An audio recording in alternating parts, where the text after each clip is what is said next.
Soy el doctor Armando Martínez Gómez, presidente del Colegio de Abogados Católicos de México.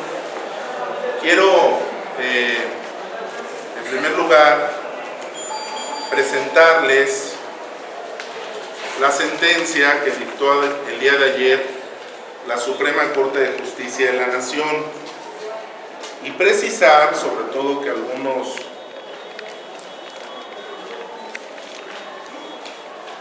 peleles han dicho, como Ceballos, que el padre está libre, pero que es culpable, pues no hacen más que demostrar su estupidez.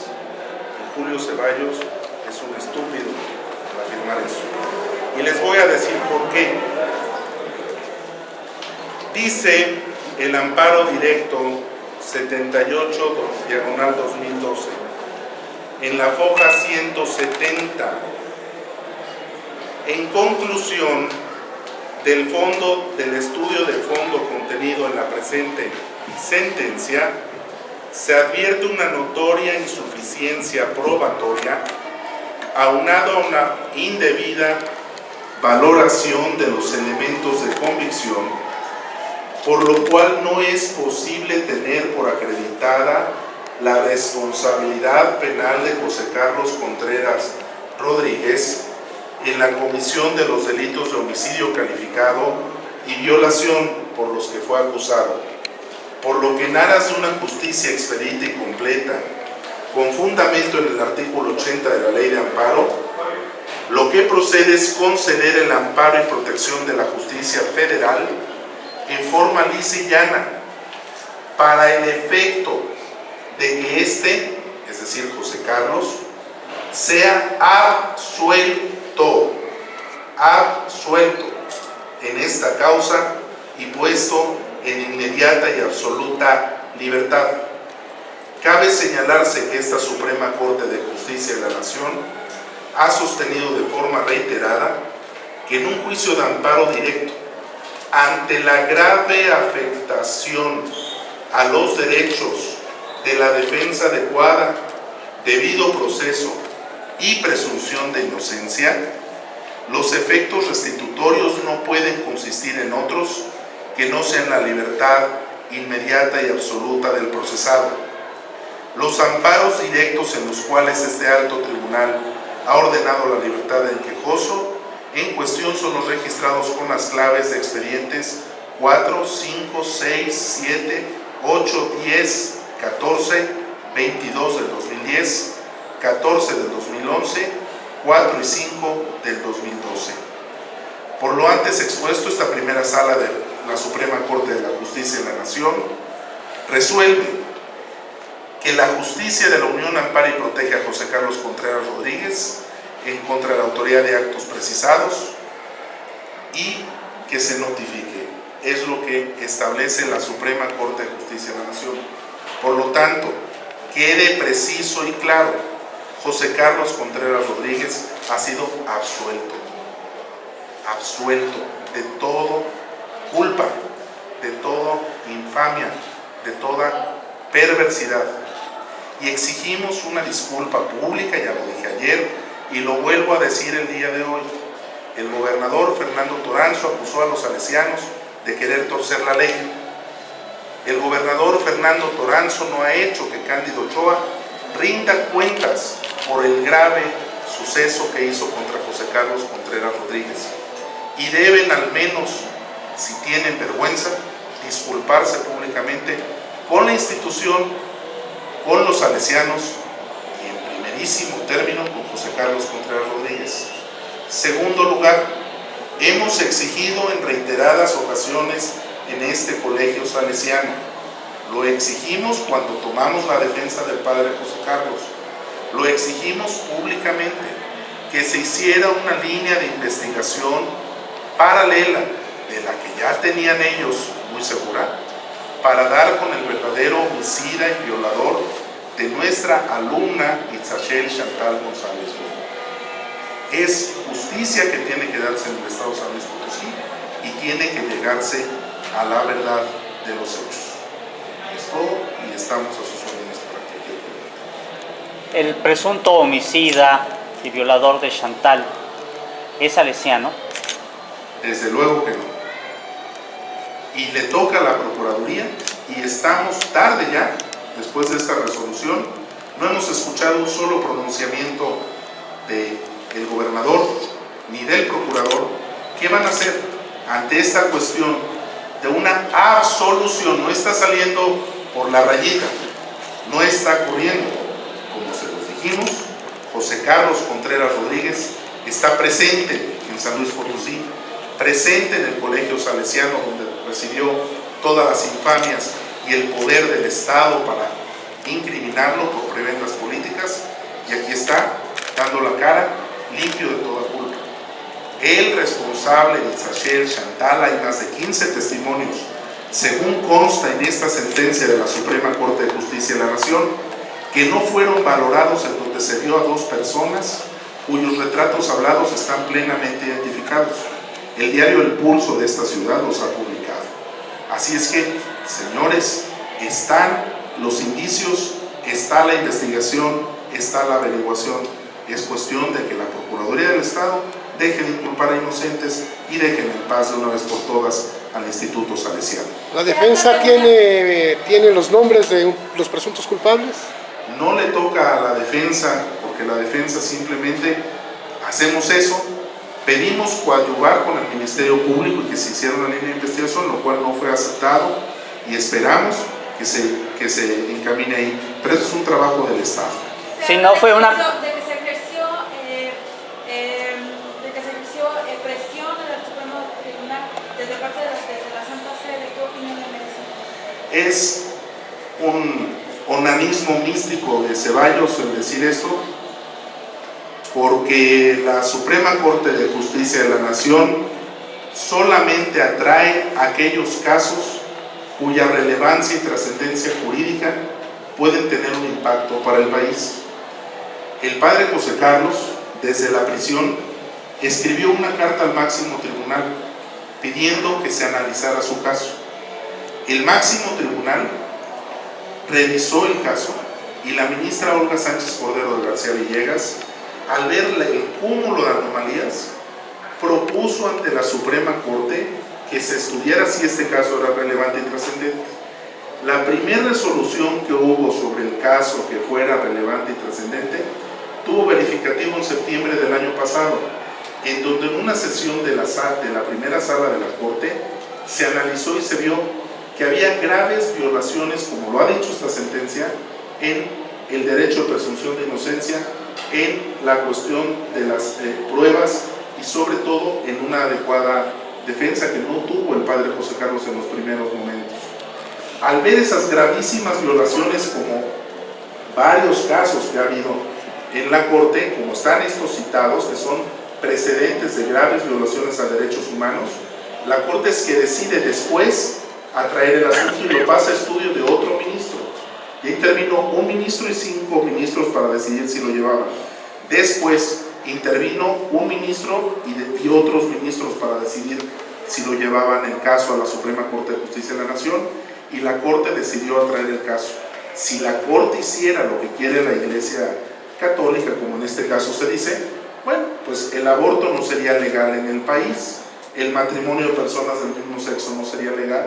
Nosotros mismos hemos combatido en la Suprema Corte de Justicia de la Nación personalmente esos asuntos y no nos han sido favorables. En la Corte hemos perdido y hemos ganado. La diferencia es que hoy se trataba de un tema de derechos humanos fundamentales, y la Suprema Corte de Justicia de la Nación por eso ha dado una sentencia ejemplar. Ha sido mucho más veces las que no hemos recientemente, las batallas en las que no hemos sido favorecidos con el fallo de la Corte, y así lo hemos aceptado y así hemos estado. El máximo tribunal del país no obedece a presiones políticas, ni obedece a requerimientos ni de la Santa Sede, ni mucho menos de la Iglesia Católica. Abogado, doctor, el fallo de la Suprema Corte de Justicia no fue unánime. ¿Qué opinión le merece esto en primera instancia? Y en segunda parte dice que no hay salesianos involucrados. ¿Cómo llegó el cuerpo de Chantal a las instalaciones de este lugar, de este plantel? A Chantal la mataron en el Colegio Salesiano. Ese es un hecho que no está a discusión. Ese es un hecho que las mecánicas que toda la cuestión de la cronotanatología, de la medicina forense, de la criminalística de campo de criminología lo establecen. Chantal fue muerta tristemente en este colegio, por eso es que exigimos justicia para Chantal y que se dé con el verdadero homicida.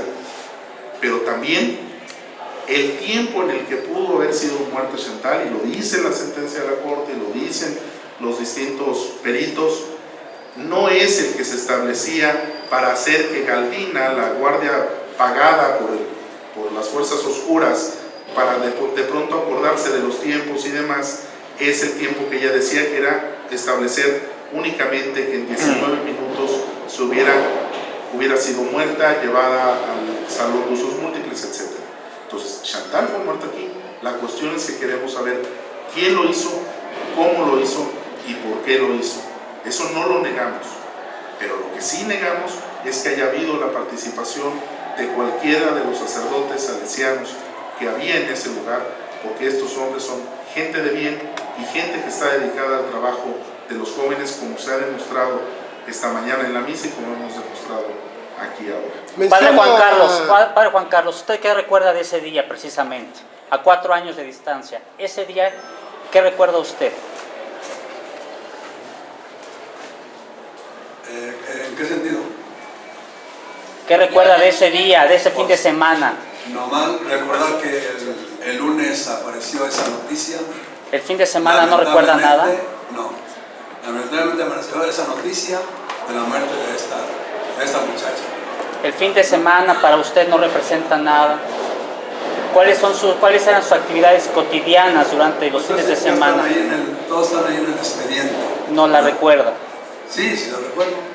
Estaba armando un aparato de ejercicios. Me ocupé en otras cosas dentro de mi cuarto. Mandé al contenedor a arreglar la caja del agua del baño.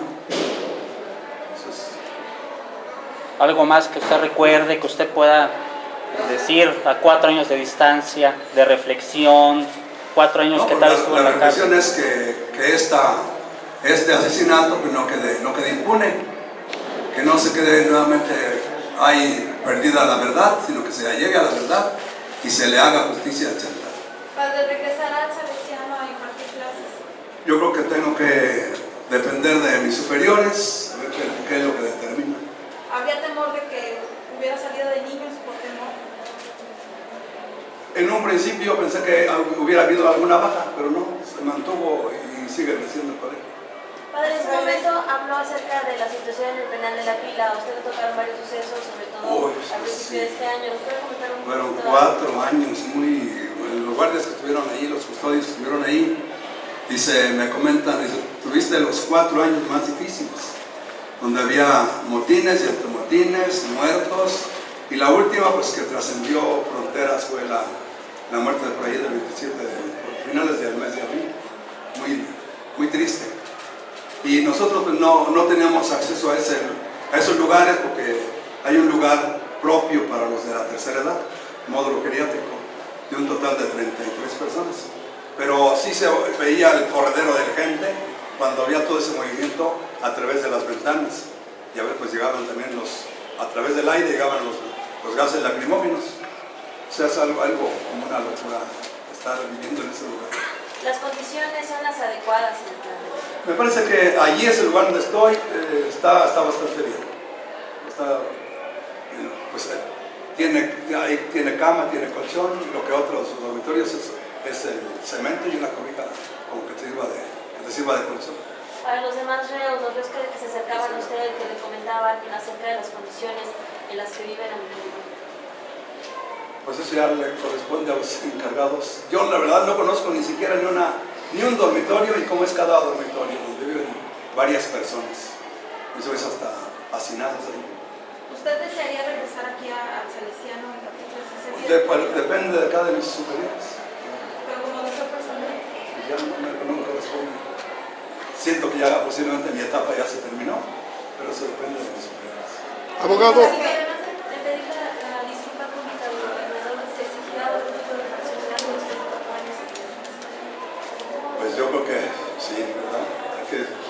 Pues no creo que se disculpe, ¿verdad? Que haya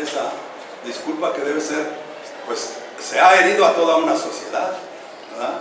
Y creo que pues ahora hay que dar la cara cuando ya este hecho ha sido ya esclarecido, ¿verdad? ¿No había acercamiento por parte de Candela?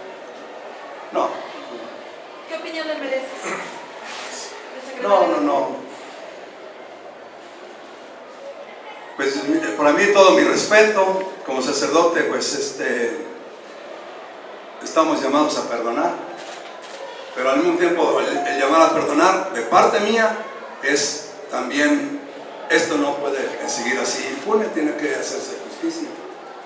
Queda todavía está incompleta la justicia, porque falta hacerle justicia al Chantal.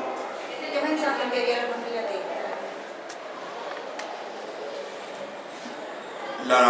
Lo que puede uno es, pues ya desde hace tiempo que nos solidarizamos con esta penosa muerte, ¿verdad? Y lo único que podemos hacer es nosotros ofrecer nuestra oración y pedir que ellos mismos exijan esta misma justicia que nosotros estamos exigiendo. ¿Buscaría a la familia, sacerdote? No. Ya se buscó. A ver, nada más. Durante todo el proceso y públicamente se buscó a la familia Etzaché Chantal. Los testimonios los tienen ustedes mismos, los medios de comunicación que lo reprodujeron puntualmente. Más de 11 audiencias en las que se llamó a Teresa Viviana a declarar y que nunca se presentó. Después, la Sala Superior buscó a la familia de Etzaché Chantal, nunca los encontraron, y la Suprema Corte de Justicia de la Nación encontró al padre biológico y se le notificó de este amparo. Lamentablemente, nunca se presentaron, porque nos hubiera gustado mucho en el tiempo procesal, en los juzgados, preguntarles y que se interesaran en el sentido de su hija. Se buscó en innumerables y incontables ocasiones, de forma judicial y de forma pública, cuyo testimonio recogieron los medios de San Luis Potosí. Menciona intereses políticos, dice abogado. ¿Qué intereses? Pues miren, si yo soy hoy abogado y me ofrecen ser procurador del Estado, a lo mejor ahí nos conquistan, ¿no? Fue una cuestión de verdad inaudita cómo se dio el caso. Aquí los padres que contrataron a Cándido Ochoa nunca les volvió a dar la cara. Nos reunimos varias veces con el gobernador, pero nunca hubo poder humano que Cándido Ochoa diera la versión, dijera por qué abandonó al colegio y sobre todo por qué dejó en estado de indefensión a este hombre, a José Carlos Contreras Rodríguez, por una cuestión política. Segundo, la línea de investigación durante 2 años apuntaba a un hombre de 30 años de edad, de complexión robusta, alto, cuyos testimonios lo han dicho más de 15 personas. Y de pronto, como lo dice, por cierto, como lo dice la sentencia de la Suprema Corte de Justicia de la Nación, es inaudito que un pseudo periodista, investigador, que se dice, haya obtenido la averiguación previa, filtrada por quién. Vayan ustedes a una averiguación previa y búsquenla, pídanla. Como periodistas, ¿quién de ustedes le han dado alguna vez un expediente para publicar que ejercen la profesión del periodismo serio y responsable? ¿Cuándo un procurador les ha dado para que publiquen un libro? Julio Ceballos lo obtuvo, aquí lo dice. Y es inaudito que el pliego de consignación haya sido copia fiel y la averiguación previa y el pliego de el auto de formal prisión hayan sido copia fiel del libro Carlos, un cura en llamas. Complicidades, pasquines, cuestiones para poner de pronto y pisotear a un colegio. Hoy el colegio Carlos Gómez está levantado, José Carlos Contreras Rodríguez está aquí después de celebrar la misa. Como siempre se los ofrecimos públicamente, está un hombre inocente delante de la sociedad de San Luis Potosí, delante de México. Basta ya de impunidad en San Luis Potosí y que dejen en paz a los salesianos y el Instituto Carlos Gómez. Muchas gracias por